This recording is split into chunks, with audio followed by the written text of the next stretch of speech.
हर हर महादेव, सनातन धर्म की जय हो, वंदे मातरम। जय माँ बगलामुखी, जय माँ बाराही।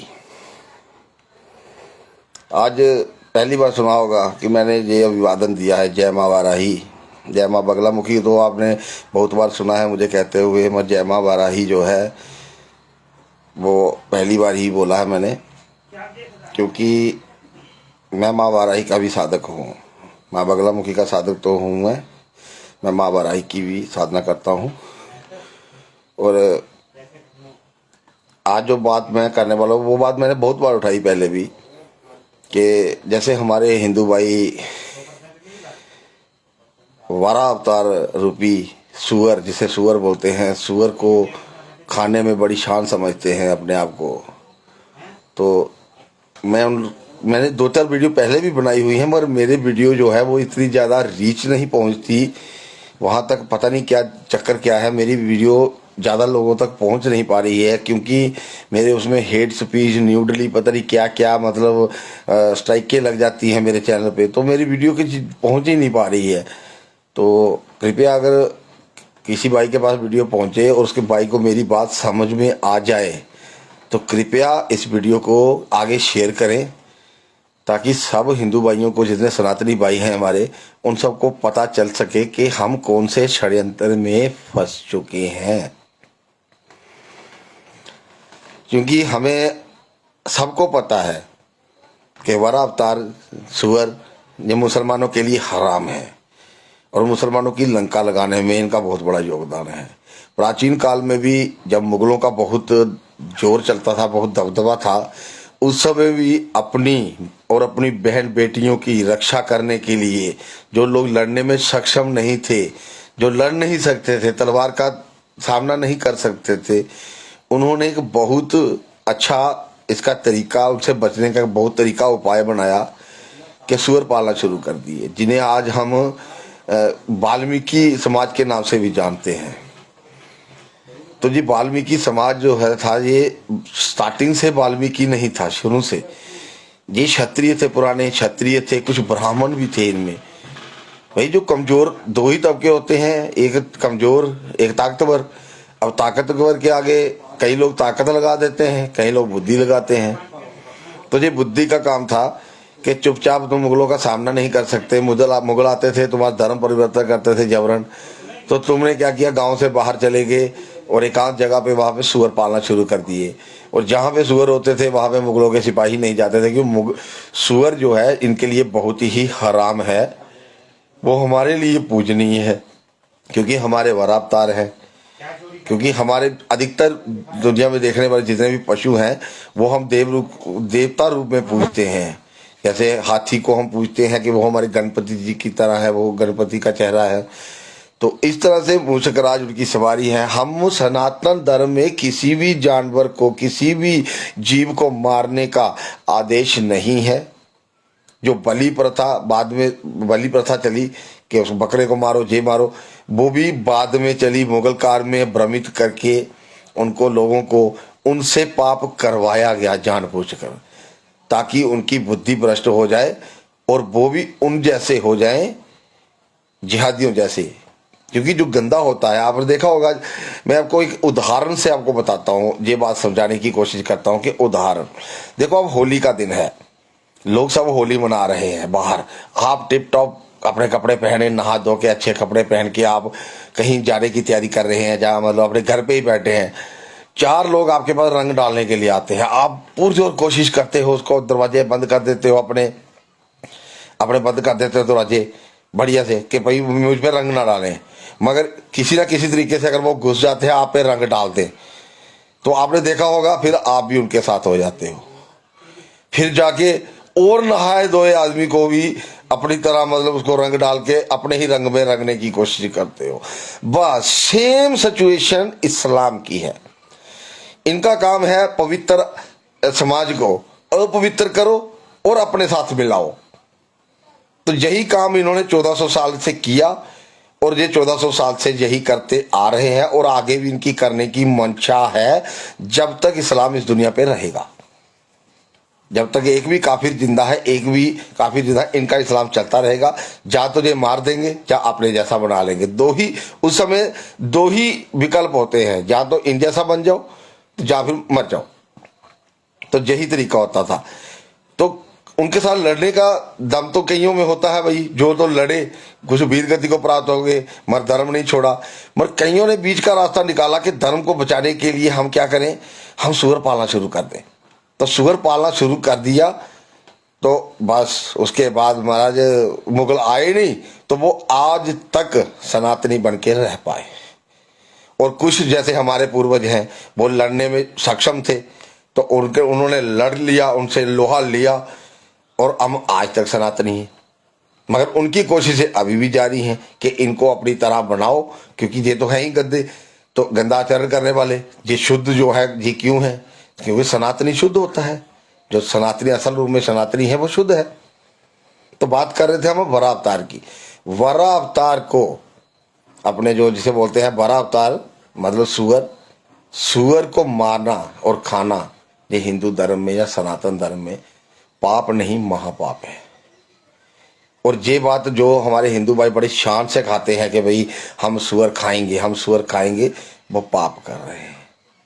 ये मेरी बात तो कोई मानेगा नहीं, सीधी बात है। क्योंकि हमारा धर्म ही इतना विशाल और वो है कि इसमें कई किस्म के देवी देवता, कई किस्म के इसमें संत महापुरुष उत्पन्न हुए, चले गए, पर उनकी वाणियां आज तक हमारे लिए एक शास्त्रों के रूप में पड़ी हैं।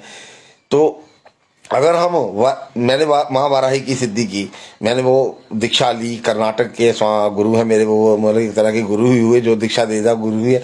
तो महाकुंभ में उन्होंने दीक्षा दी, मुझे 1 साल लग गया पूरा उसमें, क्योंकि उसके मंत्र उच्चारण इतना होता है कि उसको सिद्ध करने में बहुत समय लगता है।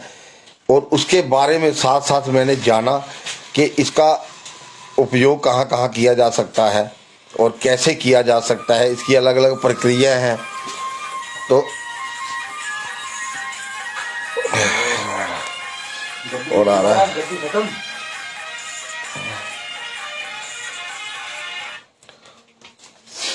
हरिओम, नहीं फोन कट गया, फोन भी बीच में आ जाते हैं कोई अर्जेंट। भाई अपने भाइयों के फ़ोन होते हैं, मिस नहीं करने किसी के। मैं कभी किसी का फ़ोन मिस नहीं करता हूँ, क्योंकि मेरे लाइफ से कई लोग जुड़ जाते हैं मुझसे। चलो आ गया फ़ोन, 1 मिनट बात कर लेते हैं। हरिओम जी, मैं 5 मिनट के बाद करूं? मैं लाइव कर रहा हूं बेटा, मैं लाइव कर रहा हूं, 5 मिनट के बाद करता हूं। हाँ ठीक है ठीक है, मैं करता हूँ 5 मिनट। तो ये लाइव आ जाते हैं, देखो फ़ोन भी आ जाते हैं, तो सबको मैं मिस नहीं करता हूँ कि ये फ़ोन किसी का, क्यों, कोई फ़ोन कर रहा है तो कोई अवश्य कोई काम ही होगा, तो इसलिए मैं कभी फ़ोन मिस नहीं करता हूँ। कोई मिस हो जाता है तो मैं बैक कॉल कर देता हूँ। तो हम बात कर रहे थे वरा अवतार की। तो सनातन धर्म में तो पहली बात, तो सनातन धर्म में सब किसी भी जीव की हत्या करना ये वर्जित है। ये कहीं किसी शास्त्र में नहीं लिखा गया। ये बलि प्रथा बाद में आई, ये बाद में उनको देख देख के हमने ये चीजें सीख ली, उनमें कुर्बानी देते हैं, ये देते हैं, उसको देख के बलि प्रथा आई। बलि प्रथा का अर्थ है बलि, बलि का क्या मतलब होता है? त्याग, किसी चीज का त्याग करना। अपनी कोई चीज त्याग करो ना, अपनी प्यारी चीज त्याग करो। तुम कोई चीज खाते हो उसको त्याग दो, आज के बाद मैं जब तक मैं जिंदा हूं इस दुनिया पे उस चीज को नहीं खाऊंगा, उसे कहते हैं त्याग, उसे कहते हैं बलि। तभी तो देवता खुश होंगे कि तुमने उसके लिए कुछ किया। ये थोड़ी है जाके तुम दुकान पे वहां पे सुअर खा के आ गए तो वो तुम उससे तुम बड़े बहुत बड़े सनातनी बन गए। ये कई बात मेरी बातें चुभेगी कई लोगों को, क्योंकि मैंने ये पढ़ा है, आपने नहीं शायद नहीं पढ़ा होगा, इसलिए मैंने आपको पहले बताया कि मैं मेरे दिल में कुछ नहीं है, जो मैं जानता हूं वो मैं साझा कर देता हूं कि ताकि सबको पता चले। ये बात जो है सबको पता चल जाए। फोन आ रहे हैं, तो जान खा दिया फोन उन्होंने। तो मैं इनको भी फोन कर देता हूँ, 1 मिनट होल्ड कर। अमन जी मैं लाइव चल रहा हूँ, मैं 15 मिनट बाद फोन करता हूँ आपको, कृपया। हाँ मैं लाइव चल रहा है मेरा बेटा। हाँ कर रहा हूँ, 15 मिनट के बाद मैं खुद करूँगा। तो वरा अवतार की बात कर रहे थे। तो वरा अवतार सुअर को खाना सनातन धर्म में पाप है और ये पाप योजनाबद्ध तरीके से हिंदुओं आपसे करवाया जा रहा है। बड़ा को पूजो, बड़ा बड़ा हमारे लिए पूजनीय है। ये बात कब समझोगे आप भाई? जब मुसलमानों के लिए वो चीज हराम है वहां से वो, और हमारे शत्रु कौन है? सीधी सी बात बताता हूं कि शत्रु का शत्रु जो है वो दोस्त होता है। अगर कोई आपका शत्रु है तो उसका जो शत्रु होगा वो आपका मित्र हो जाएगा। तो इतनी सी बात, मतलब ज्यादा मैं डिटेल में नहीं समझा रहा था, मैं इतनी सी बात बताना चाहता हूं कि सुअर खाना सनातन धर्म में पाप है, महापाप है, क्योंकि सुअर हमारे लिए पूजनीय है, हमारे वरा अवतार हैं वो, और उनकी शक्ति स्वरूपा सूरनी जो है वो शक्ति स्वरूपा मां वाराही का स्वरूप है। ये बात आपको कोई नहीं बताएगा, ना ही कभी आप सुनिए। हो सकता है मेरी बात अटपटी लगे आपको, क्योंकि किसी ने बताया नहीं आज तक। लोग इसको धारण कर लेते हैं, उसके दांत को धारण करते हैं, और दांत कौन सा धारण करना होता है मैं बताऊं, खुद मैं बताता हूं। वो दांत जो सुअर अपनी मौत, जो अपनी मौत से मरे, अपनी मौत से मरे मतलब खुद अपनी मतलब जिंदगी जिया और उसके बाद उसने अपना शरीर त्याग दिया, उसका दांत तो छोड़ो, उसका हड्डी, एक इतना सा हड्डी भी अगर मिल जाए, क्योंकि मांस तो उसका गल जाएगा, मांस तो उसका खत्म हो जाएगा, आज नहीं तो कल। वो प्रकृति का नियम है, मिट्टी का है, मिट्टी में मिल जाएगा। मतलब हड्डियां जो है वो बहुत देर तक रहती हैं। उसकी अगर हड्डी भी अगर आप रख लेते हो तो वो भी कई चीजों से आपका बचाव करेगी, कई चीजों से, बहुत सारी चीजों से। और सबसे बड़ी बात जो इस समय जो हम सनातनियों के लिए सबसे बड़ा खतरा है, इस्लाम के जिहाद से आपको बचाएगी। आप वो रख लेंगे अपने आप, अगर कोई मुसलमान आपके साथ टच भी हो जाएगा तो उसका नाश होना शुरू हो जाएगा पहले दिन से ही। और मैं बड़ा ही अनुष्ठान करके आता हूं, बहुत सारे अनुष्ठान किए मैंने। पिछले साल कुंभ में मैं गया था, पिछले साल, तो उस समय वहां पे एक स्वामी जी मिले, कर्नाटका के थे। वो कम से कम भी मतलब 90-95 साल के होंगे। बारिश लगी हुई थी तो मैंने देखा हमारे शिविर के बाहर, मुझे आदत थी वहां पे शिविर के बाहर खड़े होने की, मैं ऐसे खड़ा हो जाता था शाम के टाइम, तो वहां बैठता था, कुर्सी लगा के वहां बैठ जाता था। तो मैं देखता था वहां पे कोई आ रहा है जा रहा है, सबको अपना अपना अभिवादन चलता रहता था हमारा, देखते रहते। तो वो बाबा वहां पे आए तो वो इंग्लिश टू इंग्लिश बात कर रहे थे, उनको हिंदी नहीं आती थी, वो इंग्लिश टू इंग्लिश थोड़ा समझा रहे थे, संस्कृत बोल रहे थे। तो संस्कृत को टिपिकल वर्ड, तो वो समझ नहीं आ रही थी लोगों को। तो उन्होंने मुझे बुला लिया, बाबा जी कोई बाबा है, वो समझ नहीं पा रहे हैं क्या बोल रहे हैं। तो बाबा वहां पे बोला था कि मेरे को जहाँ पे कहीं रुकने के लिए, उनको पता, उनका पता नहीं था, उनका पर्ची थी उनके पास, उसमें इंग्लिश में एड्रेस लिखा हुआ था सेक्टर नंबर 14। सेक्टर नंबर 14 बहुत दूर था, बहुत ही दूर, और बारिश लगी हुई थी। तो मैंने उनको आग्रह किया कि आप और जहां तक पहुंचे हैं, मैं आप वृद्ध भी हैं, तो आप एक काम करिए, आप हमारे शिविर में आ जाइए, आप जहां हमारे पास रहिए, मैं सुबह आपको वहां पे तक पहुंचा दूंगा। क्योंकि एक सन्यासी के लिए इतना नहीं कर पाएगा तो क्या फायदा है बताइए। तो मैं उनको छोड़ने चला, वो मेरे पास रुक गए, तो मैं बैठा उनके पास, फिर उनसे बात चलती रही, वार्तालाप चलता रहा। फिर उन्होंने मुझे इसके बारे में बताया। वैसे बात चलती चलती जब जिहाद पे बात चली तो मैंने बताया कि हम वही नकली साधु हैं, हम सिर्फ इस्लाम के जिहाद से लड़ने के लिए वही जो चोला पहने हैं, और इसलिए पहने हैं कि किसी किस्म की और परेशानी हमारे दिमाग में, हमारा कंसंट्रेशन एक ही चीज पे रहे कि इस्लाम के जिहाद से लड़ना है और उसके लड़ने के तरीके निकालने हैं, और उन तरीकों के बारे में सनातनियों को अवगत करवाना है, ताकि वो अपना और अपने परिवार की रक्षा करने में स्वयं ही सक्षम हो पाए। तो उन्होंने मुझे इस सिद्धि का सुबह गंगा स्नान करने के लिए गए, तो वहां पे वो मंत्र मुझे दिया, उन्होंने मंत्र भी दिया और उसकी पूरी विधि भी उन्हें समझाई। तो उसके बाद मैं उनको उनके शिविर में छोड़ के आया, और जिस दिन उनको जाना था मैं उनको वहां से विदाई भी दी, उनको प्रयागराज में स्टेशन से उनको ट्रेन भी बिठा के आया। तो वो चीज़ मुझे देंगे, और उसके बाद उन्हें तो साल भर हो गया, और मुझे बुलाते रहते हैं, मगर मैं वहां पहुंच नहीं पाता हूँ कि वो फ़ोन नहीं रखते। उनके चेले के पास फ़ोन पड़ा हुआ है, कोई बात करने का मन करे तो चेले को बोलता हूँ, दूसरे या तीसरे दिन बात होती है, आज उनको फ़ोन कर दूँ, फिर वो जाते हैं उनके पास, फिर वहां से बात कराएंगे, क्योंकि वो थोड़ा दूर रहते हैं चेले उनके। तो ये चीज़ है। तो ये अनुष्ठान जो है ये बहुत ही लाभदायक होता है। ये अनुष्ठान हर सनातनी को अपने घर में करवाना चाहिए।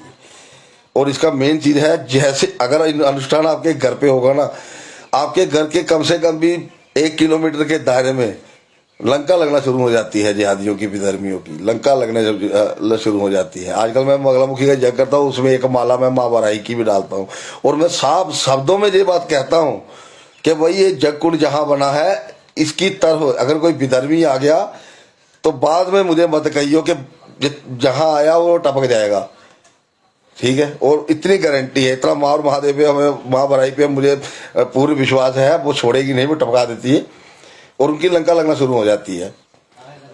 तो 12 को सूअर को मार के खाना ये बहुत बड़ा विधर्म है हमारे लिए, वो हमारे लिए पूजनीय है। उनको मारना पाप नहीं, महापाप की श्रेणी में आता है, मगर कोई आपको बताएगा नहीं ये बात। मगर मैं मुंह फटा आदमी, मैं सीधा बोल देता हूँ, और मैं कोई सुने या ना सुने, अगर सुनेगा तो अपना कुछ भला कर लेगा, नहीं तो मेरा क्या जा रहा है। मैं तो कल और एक टॉपिक लेके आ जाऊंगा, मेरा क्या जा रहा है। मैं तो अवगत करवाना, हमें तो सनातन की जो परिभाषा है, जो वैदिक, सनातन का अर्थ क्या है, वैदिक, वेदों पे चलने वाला। आज वेदों पे चल कौन रहा है, सब अपने अपने चल रहे हैं। आजकल बाबे बनाए हुए हैं, हमारे नए नए बाबे बनाए हुए हैं, उन्हीं की मानते हैं। जैसे कि अर्जुन ने बोला था कृष्ण भगवान जी को कि भाई, अर्जुन ने बोला था, कृष्ण भगवान जी ने बोला था कि तू मेरा ही नाम जप, मेरा ही घर, मैं तुझे सब पापों से छुड़ा दूंगा। और यही चीज जो है ये आजकल बाबे बोलते हैं, ये जो राधा स्वामी, निरंकारी, ये क्या है जी कोई ये सब, इन सबों ने सनातन को ही तोड़ा।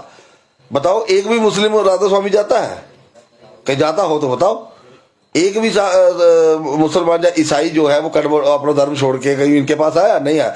ये सब सनातन के ही नाशक हैं।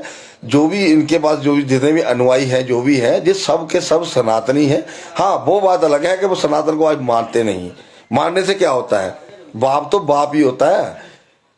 बाप को अगर बोल दें कि हाँ भाई तू मेरा बाप नहीं है, आज के बाद तू मेरा बाप नहीं है, तो इसके मतलब ये थोड़ी है कि वो बाप जो है वो उसका बाप रहा नहीं। जाकर बाप अपने बेटे को बोल दे जा तू मेरा नहीं है, तो जो सत्य बात है वो सत्य रहेगी। मानने से ना, नहीं मानने से क्या रहेंगे, तो वो सनातनी ही ना। जो उनके साथ जो परंपराएं चल रही हैं, उस परंपरा को नहीं मानेंगे तो कहीं ना कहीं उनको उसका दंड जो है वो भुगतना ही पड़ेगा, और भुगतना पड़ रहा है लोगों को। मगर ये बात है कि वो एक तरह की अकड़ है मन में कि भाई हमें माननी ही नहीं है बात, और मत मानो भाई, हम कौन से बोल रहे हैं, मानो। जो मानेगा कुछ पाएगा, नहीं मानोगे तो हमारा क्या जा रहा। तो सुअर को खाना ये बहुत बड़ा पाप है। कल मेरी बात हुई है कि यूट्यूबर से, बहुत बड़ा उनका चैनल है, बहुत दूर तक आवाज जाती है, तो मैंने इस बारे में उनको अवगत करवाया कि ऐसे ऐसे बात है। अगर आप वही ये बात पहुंचा दे सनातनियों को, तो जो इस समय नाश हो रहा है, जो लोगों के घरों में जो आज कितनी परेशानियां हैं लोगों के घर में, आज कोई घर सनातनियों का ऐसा नहीं है जिसके घर में बीमारी ना हो। और बीमारी भी छोटी मोटी बीमारी, बड़ी बीमारी है, घर तक बिक जाते हैं ऐसी बीमारियों के चक्कर में। तो ये बहुत बढ़िया षड्यंत्र है। एक तो हमारा इस्लाम हमारे पीछे लगा हुआ है, वो हमारा धर्म विनाश करने में लगे हुए हैं। वो जमजम का पानी मंगवा रहे हैं हमें वो करने के लिए, और उसकी मात्रा जो है वो बढ़ती जा रही है हर साल। उसका जो आयात करते हैं हम सऊदी अरब से, वो जहां पहुंचते पहुंचते 1800 से 2000, 2500 रुपये लीटर, 3000 रुपये लीटर, 3500 रुपये लीटर, वो इसी हिसाब से बिकता है। और वो नकारात्मक जल है। नकारात्मक जल जहाँ पे पड़ जाए तो वहां पे नाश हो जाता है, वहां देवी देवताओं के रास्ते में रुक जाते हैं। तो फिर होगा कहाँ से? आज के युग में कुलदेव, जो कुल देवता होता है वही सर्वमान्य है, उसी के हाथ बागडोर है। अगर कुल देवता आपके साथ चल रहे हैं, अगर आपके देवता आपके साथ हैं, तो कोई माई का लाल आपका कुछ नहीं बिगाड़ सकता। साक्षात महाकाल भी अगर आपको मारने के लिए आ जाए तब भी आपका कुछ नहीं बिगाड़ पाएंगे। मगर अगर आपके कुलदेव आपके साथ नहीं है तो फिर प्रॉब्लम हो जाएगी, फिर तो बड़ा मुश्किल हो जाएगा। और आज यही हो रही है। देवी देवता लोगों ने छोड़ दिए हैं, अपने क्षेत्रपाल देवता होते हैं अपने, वो रखवाले होते हैं। 24 घंटे में एक बार कुल देवता जो है वो अपने कहीं भी रहो वहां पे वो चक्कर मारने जरूर आएंगे। मगर जब वहां पे नकारात्मक जल पहले से पड़ा है तो फिर कौन आएगा वहां? फिर देवता नहीं आएंगे, फिर बीमारियां ही आएंगी और नकारात्मकता ही आएगी, सकारात्मकता कभी नहीं आ सकती। तो और सब सनातनियों को शुद्धिकरण की बहुत जरूरत है। शुद्धिकरण करवाओ, अपना शुद्धिकरण कहीं भी चले जाओ, अपने घर के आसपास जो छोटा मंदिर है वहां पंडित जी बैठते हैं। अरे पंडित जी को बोलो मारे मेरे को शुद्धिकरण करवाना है, वो आपका शुद्धिकरण कराएगा। हो सके तो जनेऊ धारण करो, जनेऊ में बहुत ताकत होती है। जनेऊ आपको गलत काम करने से रोकेगा। वो जहां तक कि आप लघु शमका भी जाएंगे तो तभी वो उठा के कान में डांगना पड़ेगा। तो इतना उसका परहेज है, तो परहेज के बजाय आप बड़ी बड़ी गंदी आदतों से छूट जाओगे। और छोड़ने की कोशिश तो करो, कम से कम शुद्धता की तरफ आओ। अभियान चलाना पड़ेगा क्या इसके लिए भी, शुद्धता क्या बोलते शुद्धिकरण अभियान, वो तो चलो मैं चला ही रहा हूँ। जम्मू कश्मीर में इसकी बहुत ज़्यादा ज़रूरत है इस समय। तो वो मैं अभी यात्रा के बाद, अमरनाथ यात्रा के बाद वो आंदोलन शुरू करने वाला हूँ। और मैं जम्मू कश्मीर के जितने भी अपने सनातनी इलाके जितने भी हैं, हर गांव में जाऊंगा, गांव में शुद्धिकरण करेंगे, वहां पे हवन यज्ञ करेंगे, माँ वाराही का अनुष्ठान करेंगे तो शुद्धि हो। और मेन बात जो मैं आज का वीडियो बनाने का जो मेन बात मैं आपको बता रहा हूँ, सुअर खाना, सुअर को खाना छोड़ो, उसको एक अगर डंडा भी आप मार देते हैं ना, वो भी आपके लिए पाप नहीं महापाप है। क्योंकि वो हमारे लिए पूजनीय है, वो हमारे वरा अवतार है, वो हमारी माँ वाराही शक्ति है। वो बहुत बड़ी ताकत है। इस ताकत को पहचानो सनातनियों, इसको मत करो। ये आपको भ्रमित किया गया है, आपको भ्रमित किया है, भ्रमित करके आपसे पाप, आपके हाथों से पाप करवाया जा रहा है ताकि आप अशुद्ध हो जाए और उन जैसे मलेच्छों की तरह बन जाएं जो वो चाहते हैं। क्योंकि गंदा इंसान यही चाहता है कि साफ कोई ना रहे, सब मेरी तरह गंदे हो जाएं ताकि मुझे गंदा कहने वाला कोई ना रहे। हर हर महादेव, हर हर महादेव, हर हर महादेव।